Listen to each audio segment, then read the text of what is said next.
नमस्कार, स्वागत है आप सभी का इस बुलेटिन में। बुलेटिन की शुरुआत करेंगे। हमीरपुर जिले से होकर निकालने वाले बुंदेलखंड एक्सप्रेसवे के कार और ट्रक की जोरदार भिड़ंत हुई थी। हादसे का दिल दहला देने वाला लाइव वीडियो अब सोशल मीडिया पर वायरल हो रहा है। वीडियो में ट्रक और कार हादसे के बाद धू-धू कर चल रहे हैं, जिसमें कार सवार 3 लोगों की जलकर मौत हुई थी। बुंदेलखंड एक्सप्रेसवे पर हुए दर्दनाक हादसे को लेकर सीएम योगी ने संज्ञान में लेते हुए ट्वीट कर शोक जताया। साथ ही जिला प्रशासन के अधिकारियों को तत्काल पीड़ितों को राहत देने के निर्देश दिए गए।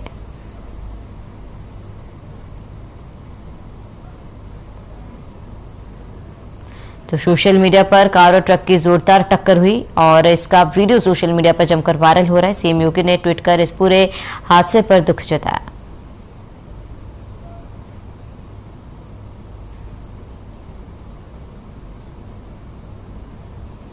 अवगत कराना है कि दिनांक 11 जनवरी 2023 को रात्रि करीब 10 बजे बुंदेलखंड एक्सप्रेसवे पर ग्राम इटैलिया बाजा थाना जड़िया में एक ट्रक व एक हुंडई कार i20 के बीच में टक्कर हो गई। कार में सवार सभी 3 व्यक्तियों राकेश पुत्र राम प्रताप, जितेंद्र पुत्र आसाराम, शरीफ पुत्र बाबू खान की मौके पर मृत्यु हो गई। सूचना पर तत्काल मुख्य क्षेत्राधिकारी सरेला, एसडीएम सरेला, थाना प्रभारी चिकासी, थाना प्रभारी जड़िया मौजूद हैं। एम्बुलेंस बुलवाएगा, मुख्य क्षेत्राधिकारी द्वारा एम्बुलेंस व फायर ब्रिगेड की गाड़ी बुलवाई गई।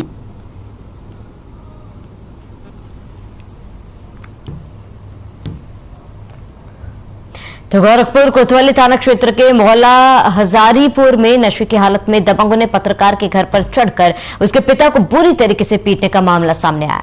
पिता ने जब आवाज लगाई तो अपने पिता को बचाने के लिए जितेंद्र यादव आगे बढ़े और इसी बीच 4 से 5 की संख्या में आए दबंगों ने उसे भी पूरी तरीके से लात घूसे से मारा पीटा, गले को तार से भी कस दिया, जिससे उसकी हालत बिगड़ गई। मौके पर पहुंची कोतवाली पुलिस ने घायल जितेंद्र को जिला अस्पताल में भर्ती कराया। मारपीट की घटना सीसीटीवी कैमरे में कैद हो गई थी। मौके पर पहुंची कोतवाली पुलिस ने जितेंद्र यादव को जिला अस्पताल में इलाज के लिए भर्ती कराया, जहां उसकी हालत नाजुक बनी हुई है।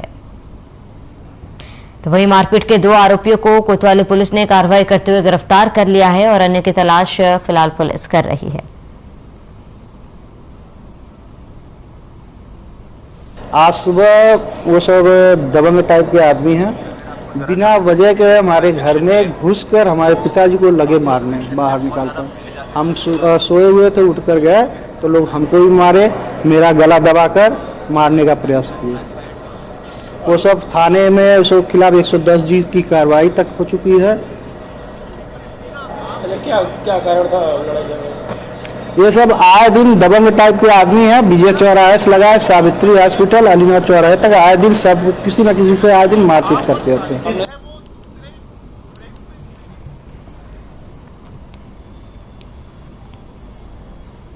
मिर्जापुर में चोरों के हौसले बुलंद हो गए हैं, जहां चोरों ने पूर्व छात्र संघ अध्यक्ष के घर का दरवाजा तोड़कर गहना समेत करीब 25 लाख रुपए लेकर फरार हो गए। बता दें कि युवक अपने पिता का इलाज कराने अस्पताल गया था। इलाज के बाद युवक जब घर लौटा तो उसे चोरी की जानकारी हुई। आनन फानन में पीड़ित ने चोरी की घटना की सूचना पुलिस को दी, जिसका थाना प्रभारी और सीओ सिटी ने निरीक्षण किया। तहरीर मिलने के साथ ही पुलिस मामले की तहकीकात में जुट गई है। चोरों को दबोचने के लिए सीसीटीवी फुटेज खंगाला जा रहा है। पीड़ित ने बताया कि चोरों ने सुबह 3 से 4 के बीच में चोरी को अंजाम दिया।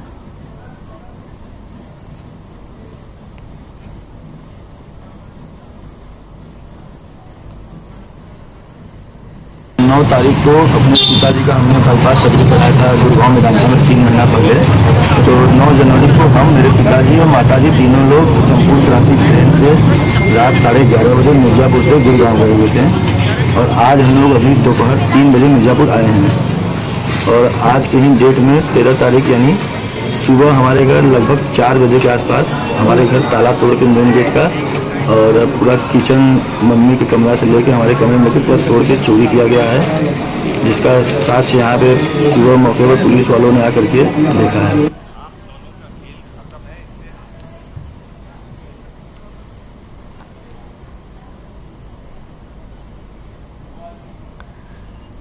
मकर संक्रांति का पर्व पूरे देश के साथ साथ कान्हा की नगरी मथुरा में बड़े ही धूमधाम और हर्षोल्लास के साथ मनाया गया, जहां देश के कोने कोने से पहुंचे श्रद्धालुओं ने यमुना महारानी में डुबकी लगाकर अपने आराध्य ठाकुर द्वारकाधीश के दर्शन किए। बता दें कि मकर संक्रांति पर्व पर खिचड़ी का दान करने की परंपरा है। हालांकि इस दिन तिल, उड़द और गुड़ के दान भी महत्व रखती है और इसी को लेकर मंदिरों में भी मकर संक्रांति के पर्व पर कई कार्यक्रम आयोजित किए जाते हैं। इसी को लेकर ठाकुर द्वारकाधीश मंदिर में भी भव्य छाका मनोरथ का आयोजन किया गया, जिसमें हजारों की संख्या में श्रद्धालुओं ने बढ़ चढ़कर हिस्सा लिया।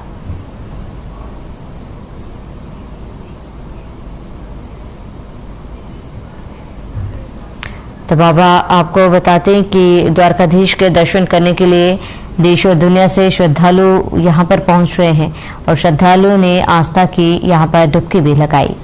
तो मकर संक्रांति का अवसर था, हजारों की संख्या में श्रद्धालु यहाँ पर पहुंचे और आस्था की डुबकी लगाते हुए नजर आए। बता दें कि यहाँ पर खिचड़ी दान करने की भी परंपरा है मकर संक्रांति के दिन, और तिल और गुड़ भी दान किए जाते हैं।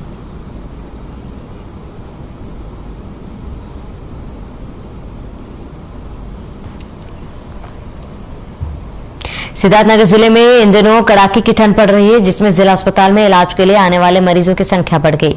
इस ठंड में बच्चों को कोल्ड, डायरिया, निमोनिया जैसी बीमारियां काफी तेजी से हो रही है, जिनको लेकर अस्पताल के आईसीयू, एनआईसीयू वार्ड में व्यवस्थाओं का जायजा लिया गया है। वहीं मौके पर मौजूद आईसीयू प्रभारी डॉक्टर शैलेंद्र ने कहा है कि इस समय ठंड में अधिकतर बच्चे कोल्ड, डायरिया और निमोनिया से परेशान हैं और इसके लक्षण बताते हुए कहा कि डॉक्टर ने कहा कि अगर बच्चे को ठंड, खांसी, सांस लेने में दिक्कत हो रही है तो बच्चे को डॉक्टर दिखाकर उसका उपचार करवाया जा रहा है। वहीं अगर बच्चा सीरियस लग रहा है तो उसे आईसीयू की आईटी वार्ड में भी भर्ती किया जा रहा है।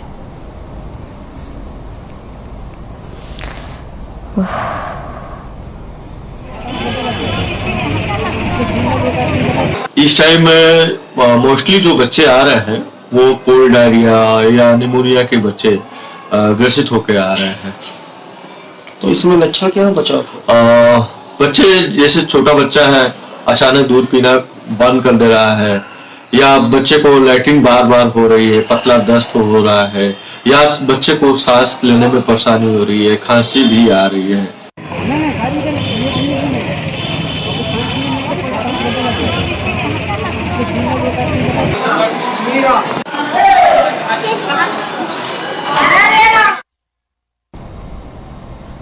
आगे बढ़ेंगे। गोरखपुर महोत्सव का आयोजन किया गया, जिसके समापन समारोह में गायक सोनू निगम पहुंचे थे, जिनको देखने और सुनने के लिए लोग उमड़ पड़े हैं। कार्यक्रम में सोनू निगम ने सुरों का ऐसा जादू बिखेरा कि देर रात तक लोग उनके गानों को सुनते रहे। वहीं खचाखच भरे पंडाल में दूर तक लोग मोबाइल पर सोनू निगम को कैद कर लेने के आतुर दिखाई दिए।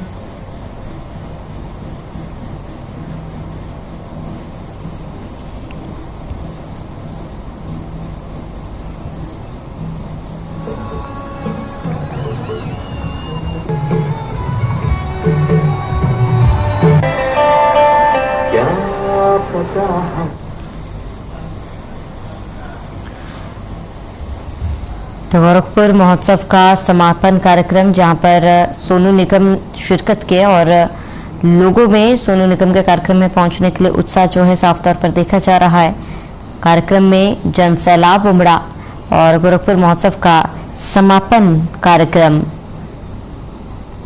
देखने को मिला। कार्यक्रम में गायक सोनू निगम पहुंचे थे और लोगों में कार्यक्रम में पहुंचने की वो खुशी उनके चेहरे पर साफ तौर पर देखी जा रही थी।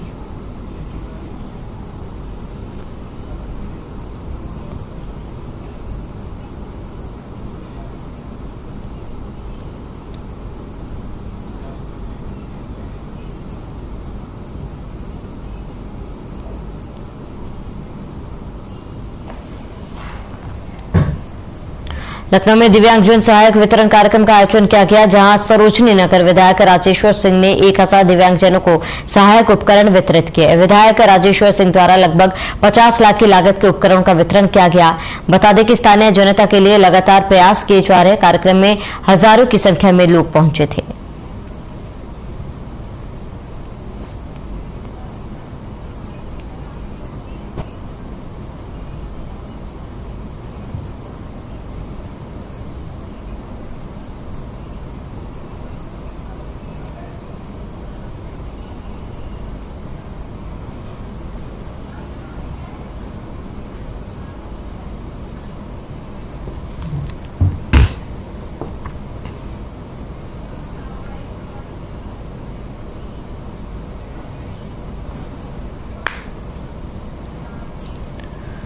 यूपी के बांदा में आपसी कलह की एक दंपति की मौत की वजह बन गई। आपको बता दें कि पति से झगड़ा करने के बाद पत्नी ने जहरीला पदार्थ खा लिया, जिससे उसकी हालत बिगड़ने पर आनंद फानन में जिला अस्पताल ट्रॉमा सेंटर भर्ती कराया गया, जहां पत्नी को गंभीर हालत में कानपुर रेफर कर दिया गया, लेकिन रास्ते में ही उसकी मौत हो गई। पत्नी की मौत की खबर सुनकर पति ने भी जहर खाकर मौत को गले लगा लिया। सूचना पर जिला अस्पताल पहुंची पुलिस ने दोनों के शवों को कब्जे में लेकर पोस्टमार्टम के लिए भेज दिया है और जांच शुरू कर दी है।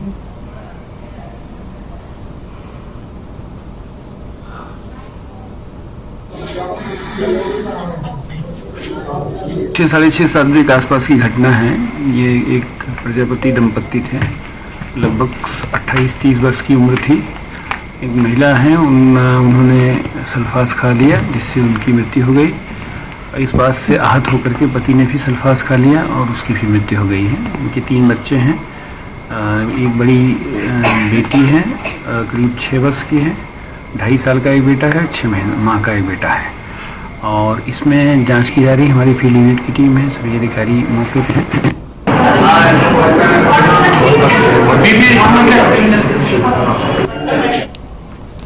तो कान्हा की नगरी में पुलिस अपराधियों पर ताबड़तोड़ कार्रवाई करने में जुटी हुई है। पिछले कुछ समय से पुलिस की आए दिन बदमाशों से मुठभेड़ हो रही है। बीती रात भी थाना गोवर्धन पुलिस की ऑनलाइन साइबर फ्रॉड करने वाले एक बदमाश से दोसेरस बम्बे पर मुठभेड़ हो गई थी। आमने सामने की फायरिंग में पुलिस की गोली लगने से एक बदमाश घायल हो गया था, जिसे गिरफ्तार कर पुलिस ने जिला अस्पताल में भर्ती कर दिया है।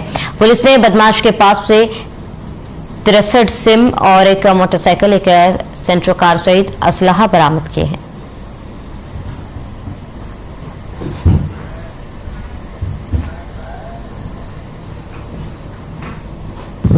सितंबर के महीने में जो साइबर फ्रॉड का एक केस थाना गोवर्धन पे लिखा गया था, उसको अंजाम देने वाले 3 लोग इसके देवसेरस रोड पर आपस में कुछ लेन देन कर रहे हैं। इस सूचना पे पुलिस के द्वारा जब इधर जो है आगे चेकिंग की गई तो देखा कि 3 व्यक्ति, एक जो कि मोटरसाइकिल पे था, 2 कार पे थे, ये कुछ आपस में सिम का लेन देन कर रहे थे। पुलिस के द्वारा जब इनको जो है चेकिंग के लिए कहा गया तो इसमें से एक व्यक्ति जो मोटरसाइकिल पे था, उसने पुलिस के ऊपर फायर किया।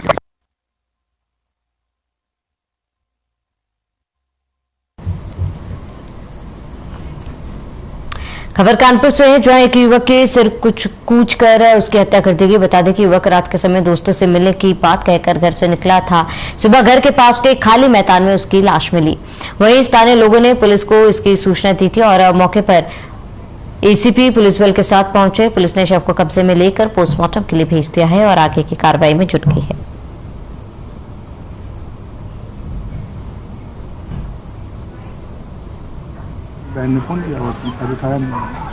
युवक जिसकी उम्र लगभग 26 साल है, उसका मृत शरीर पास ही करीब दूसरा वाला क्षेत्र में पड़ा हुआ है। जैसे ही सूचना मिली तत्काल पुलिस मौके पर आई। हम लोगों ने इसमें जांच कर इसमें पोस्टमार्टम के लिए बॉडी को भिजवा दिया है। तहजीब लेकर हम लोग मुकदमा पंजीकृत कर रहे हैं। इसमें लोगों से भी हम लोग पूछताछ कर रहे हैं। बहुत सारी चीजें निकल के आ रही हैं, जल्दी इसका नामकरण किया जाए। अभी तक हमारी जो फॉरेंसिक टीम है अभी तक किसी की गिरफ्तारी या कुछ इस तरीके की कार्रवाई अभी तक हुई? क्योंकि अभी जिस वजह से स्थानीय लोगों से पूछताछ।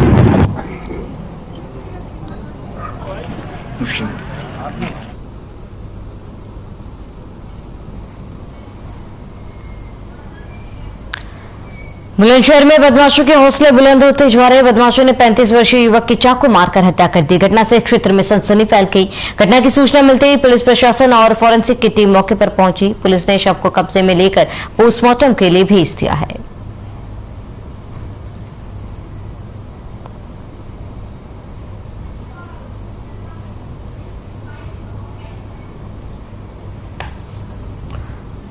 तो युवक की चाकू मारकर हत्या कर दी गई थी। मामले की जांच में फिलहाल पुलिस जुटी हुई है। अपराधियों के हौसले लगातार बुलंद होते हुए नजर आ रहे हैं। बदमाशों के हौसले इतने बुलंद है कि युवक पर चाकू से हमला किया गया था। फिलहाल पुलिस पूरे मामले की जांच कर रही है।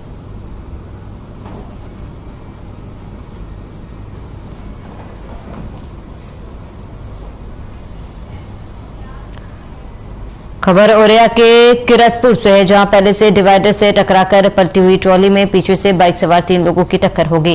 टक्कर में गंभीर रूप से हुए घायल युवकों को सामुदायिक स्वास्थ्य केंद्र में भर्ती कराया गया, जहां हालत गंभीर देखते हुए सफेई रिम्स के लिए रेफर कर दिया गया। बताते हैं कि सभी युवक रामलीला देखकर वापस आ रहे थे।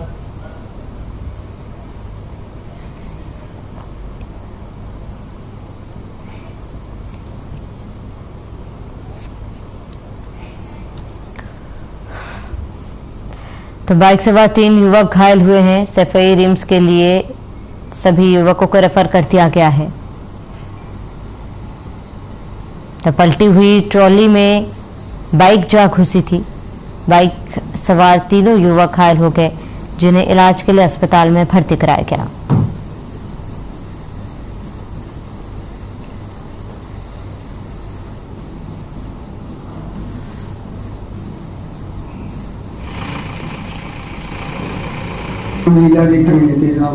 कहाँ पे?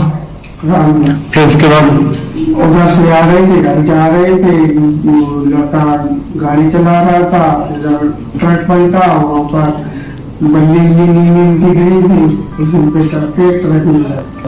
एक शॉर्ट एम्बुलेंस लाए गए हैं पुलिस के द्वारा जी, जो एक्सीडेंटल है। एक ट्रक से गाड़ी टकराई हुई है, जिसमें 2 पेशेंट को हेड इंजरी है और एक को फ्रैक्चर है। सर कहाँ के लिए रेफर किया गया? इनको सफाई के लिए रेफर किया जा रहा है। इनको बेसिक ट्रीटमेंट कर दिया गया है, ड्रेसिंग, एनेस्थेसिया और इंजेक्शन वगैरह दे दिया गया है।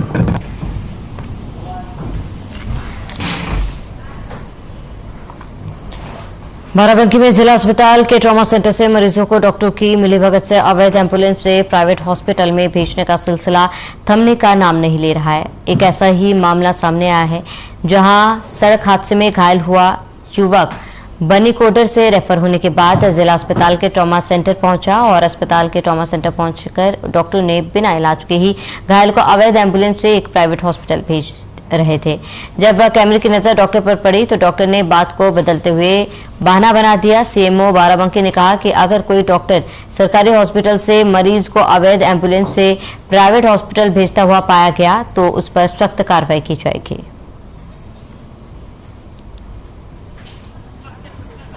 एम्बुलेंसेस के बारे में मुझे सूचना मिली थी, डीएम सर को भी सूचना मिली थी।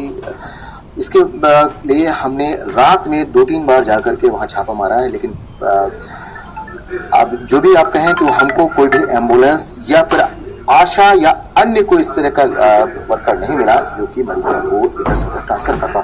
लेकिन हम लोग इस पर सख्त निगरानी रख रहे हैं। अगर कोई इस तरह का पाया जाता है इस तरह की गतिविधियों में, चाहे कोई कर्मचारी हो, सरकारी हो या प्राइवेट हो, सरकारी हॉस्पिटल से अवैध एम्बुलेंसेस के द्वारा प्राइवेट हॉस्पिटल में ले जा रहा है तो उसके खिलाफ कार्रवाई की जाएगी। हमारे यहाँ से डॉक्टर अगर रिफर कर रहे हैं तो एम्बुलेंस के द्वारा, सरकारी एम्बुलेंस के द्वारा उनका रेफरल किया जाता है। वो रेफरल निश्चित हॉस्पिटल्स में होता है, लखनऊ के हॉस्पिटल्स में, राम मनोहर लोहिया या किंग जॉर्ज मेडिकल कॉलेज में।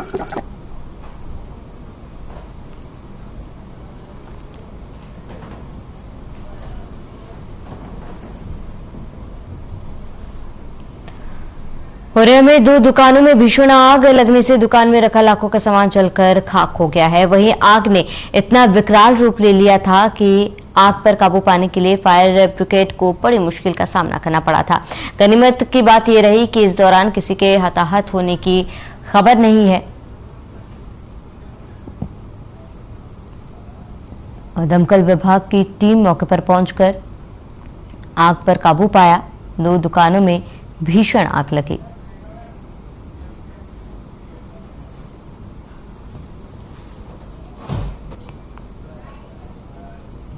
फायर टेंडर 2 फायर टेंडर मौके पर आए जो कि कंजस्टेड एरिया है, तो एक छोटा वाटर मिस्ट है और एक बड़ा फायर टेंडर लेके मौके पर देखा तो आग जल रही थी और आग बुझने के बाद कारणों की तहकीकात की तो प्रथम दृष्टया यही संज्ञानित हो रहा है कि दिन भर में जो खंभा बदल रहे थे उसमें तार बदले, जैसी लाइट की सप्लाई चालू हुई तो अचानक से कुछ आग लगी।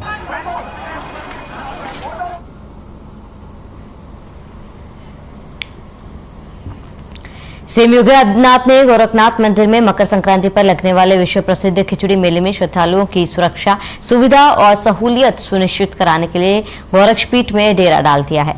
मकर संक्रांति पर होने वाले पारंपरिक रूप से विशिष्ट, दिव्य और भव्य आस्था की खिचड़ी निवेदन पर्व को लेकर मंदिर और मेला परिसर की हर व्यवस्था पर वो लगातार नजर बनाए हुए हैं। श्रद्धालुओं के प्रति मुख्यमंत्री एवं गोरक्ष पीठाधीश्वर की संवेदनशीलता को इसी से समझा जा सकता है कि बीते 4 दिन में वो दूसरी बार रात्रिकालीन निरीक्षण पर निकले। शुक्रवार को गोरखपुर पहुंचे सीएम योगी गोरखनाथ मंदिर में गुरु गोरक्षनाथ का दर्शन पूजन करने और अपने गुरुदेव ब्रह्मलीन महंत अवैद्यनाथ की समाधि पर मत्था टेकने के बाद निषाद पार्टी के संकल्प दिवस समारोह और गोरखपुर महोत्सव के समापन समारोह में मुख्य अतिथि के रूप में शामिल हुए।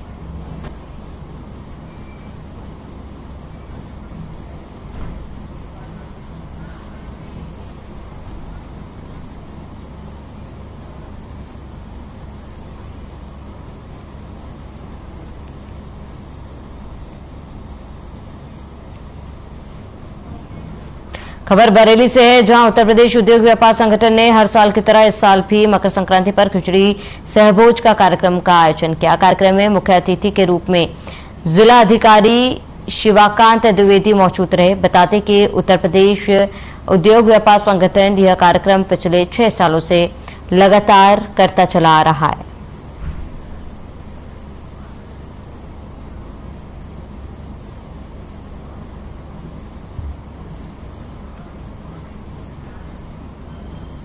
समस्त देशवासियों को, बरेली वासियों को लोहड़ी पर्व की बहुत बहुत बधाई और हार्दिक शुभकामनाएं।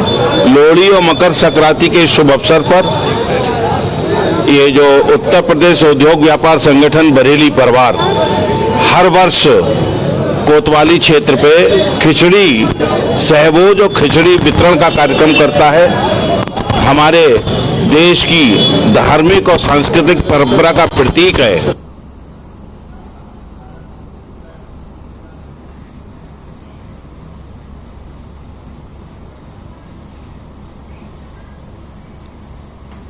तो अधिकारी शिवाकांत द्विवेदी इस कार्यक्रम में शामिल हुए। 6 सालों से लगातार इसका आयोजन किया जा रहा था और व्यापार संगठन ने खिचड़ी सहभोज का आयोजन कराया था। अधिकारी शिवाकांत द्विवेदी इस खिचड़ी महाभोज में शामिल हुए और महाभोज का आनंद लिया।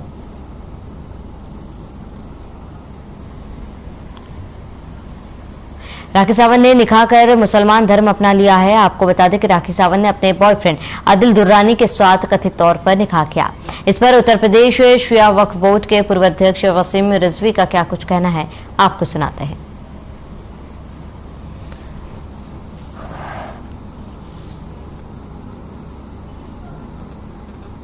मैं राखी सावंत जी को उनके निकाह की और मुसलमान होने की बधाई देता हूं। मैंने हमेशा लव जिहाद का अपोज किया है, लेकिन पहली बार मैं एक नौजवान लव जिहादी को मुबारकबाद दे रहा हूं कि उसने राखी सावंत को मुसलमान बना लिया। जब मैं आयशा फिल्म की शूटिंग करने जा रहा था तो मेरी राखी सावंत जी से बात हुई थी आयशा के किरदार के सिलसिले में। वो तैयार भी थी, लेकिन किन्हीं और बातों की वजह से वो डील तय नहीं हो पाई। अब राखी सावंत जी मुसलमान बन चुकी है।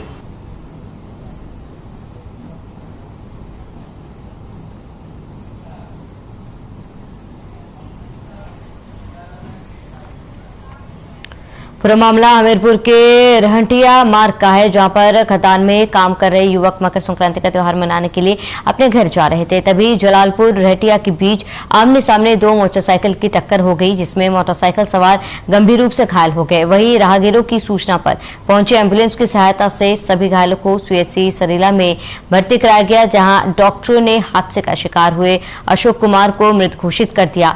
वहीं सूचना पर पहुंची पुलिस ने शव को कब्जे में लेकर पोस्टमार्टम के लिए भेज दिया है। सभी घायलों को मेडिकल कॉलेज उरई के लिए रेफर कर दिया गया।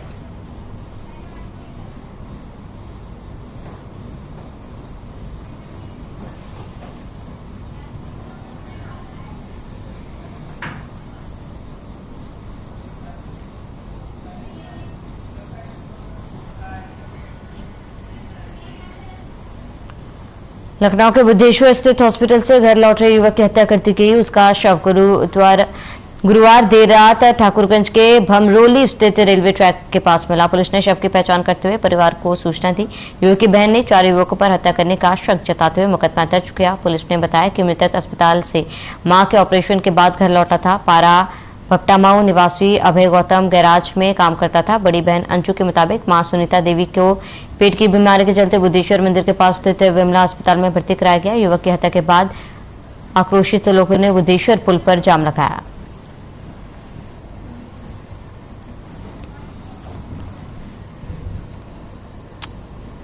हम अस्पताल में भर्ती रहा, हमका कोई नहीं बताया। हमका तो आपको कब पता चला? फिर कब कल पता चला?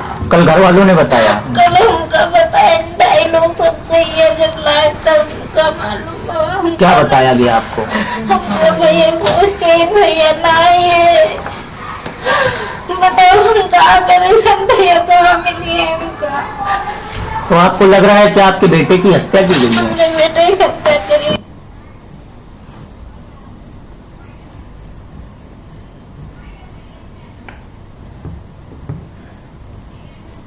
चलिए इसी के साथ इस बुलेटिन में मेरे साथ इतने ही। देश और प्रदेश की तमाम बड़ी खबरों के लिए आप बने रहिए हमारे साथ।